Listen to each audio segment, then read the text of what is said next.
സ്വർണ്ണപ്പാളി വിവാദത്തിൽ ദേവസ്വം മന്ത്രിയുടെ രാജി ആവശ്യപ്പെട്ടുള്ള പ്രതിപക്ഷ പ്രതിഷേധത്തിൽ നിയമസഭ സ്തംഭിച്ചു. ചോദ്യോത്തരവേള തടസ്സപ്പെടുത്തുന്നത് മുൻകൂട്ടി തയ്യാറാക്കിയ നാടകമാണെന്ന് ഭരണപക്ഷം ആരോപിച്ചു. പ്രതിപക്ഷ ബഹളത്തെ തുടർന്ന് നടപടികൾ വേഗത്തിൽ പൂർത്തിയാക്കി നിയമസഭ ഇന്നത്തേക്ക് പിരിഞ്ഞു.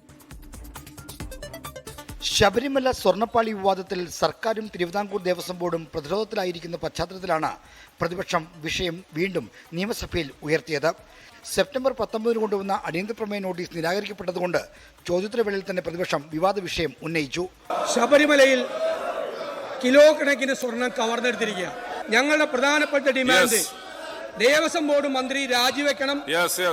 ആവശ്യം തള്ളിയതോടെ പ്രതിപക്ഷാംഗങ്ങൾ ബാനറും പ്ലക്കാർഡുകളുമായി സഭയുടെ നടുത്തളത്തിലേക്ക് ഇറങ്ങി.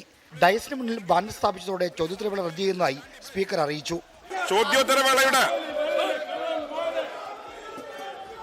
അവശേഷിക്കുന്ന ഭാഗം റദ്ദ് ചെയ്യുന്നു.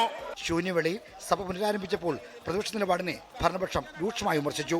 ജനങ്ങൾക്ക് മുന്നിൽ നഗ്നരാക്കപ്പെട്ടതുകൊണ്ടാണ് പ്രതിപക്ഷം ചോദ്യോത്തരവേള തടസ്സപ്പെടുത്തിയതെന്ന് ഭരണപക്ഷം കുറ്റപ്പെടുത്തി. പ്രതിപക്ഷം ചർച്ചയ്ക്ക് തയ്യാറാവാൻ പോലും ധൈര്യമില്ലാത്തവരായി മാറിയിരിക്കുന്നു. ഇതോടെ പ്രതിഷേധം കടുപ്പിച്ച പ്രതിപക്ഷം സ്പീക്കർ ഡയസിലേക്ക് തള്ളിക്കയറാൻ ശ്രമിച്ചു. പ്രതിഷേധത്തിന് അയവിൽ നിന്ന് കണ്ടതോടെ നിയമനിർമ്മാണ നടപടികൾ ഉൾപ്പെടെ വേഗത്തിൽ പൂർത്തിയാക്കി സഭ ഇന്നത്തേക്ക് പിരിയുന്നതായി സ്പീക്കർ അറിയിക്കുകയായിരുന്നു. സഭ ഇപ്പോൾ പിരിയുന്നതും നാളെ രാവിലെ 9 മണിക്ക് വീണ്ടും സമ്മേളിക്കുന്നതുമാണ്. സഭാ കവാടത്തിലേക്ക് പ്രകടനമായി വന്ന പ്രതിപക്ഷം സ്വർണ്ണപ്പാളി വിഷയത്തിൽ സർക്കാരിനെ കടുത്ത ഭാഷയിൽ വിമർശിച്ചു. കോടതിയുടെ നിരീക്ഷണത്തിൽ CBI അന്വേഷിക്കണം എന്നാണ് പ്രതിപക്ഷം ഡിമാൻഡ് ചെയ്യുന്നത്. ഇപ്പോഴത്തെ ദേവസ്വം മന്ത്രി രാജിവെക്കണം. കൃത്യമായ അന്വേഷണം നടക്കുന്നതിൽ പ്രതിപക്ഷത്തിന് ഭയമാണെന്നായിരുന്നു സർക്കാരിന്റെ തിരിച്ചടി. ഇന്നത്തെ ഭരണ സംവിധാനം നിലനിന്ന് അവർ ഭയപ്പെടുന്ന ചില കാര്യങ്ങളുണ്ട്.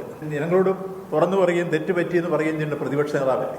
സ്വർണ്ണപ്പാളി വിവാദത്തിൽ പ്രതിപക്ഷം ഇന്ന് സഭയിൽ 4 ചോദ്യങ്ങൾ ഉന്നയിച്ചിരുന്നു. ഹൈക്കോടതി നിരീക്ഷണത്തെ കൂട്ടുപിടിച്ചാണ് എല്ലാ ചോദ്യത്തിനും സർക്കാർ മറുപടി നൽകിയത്. സ്വർണ്ണപ്പാളികളുടെ ഭാരക്കുറവ് ഹൈക്കോടതി ചൂണ്ടിക്കാട്ടിയത് ശ്രദ്ധയിൽപ്പെട്ടെന്ന് മറുപടിയിൽ സർക്കാർ സ്ഥിരീകരിക്കുന്നുണ്ട്. 24 തിരുവനന്തപുരം. ലോകത്തെവിടെയായാലും ഏത് സമയത്തും 24 വാർത്തകളും ഓഗ്മെന്റഡ് റിയാലിറ്റി പാക്കേജുകളും എക്സ്പ്ലെയിനറുകളും വിശദമായി കാണാൻ ഞങ്ങളുടെ യൂട്യൂബ് ചാനൽ നിങ്ങൾക്ക് സബ്സ്ക്രൈബ് ചെയ്യാം.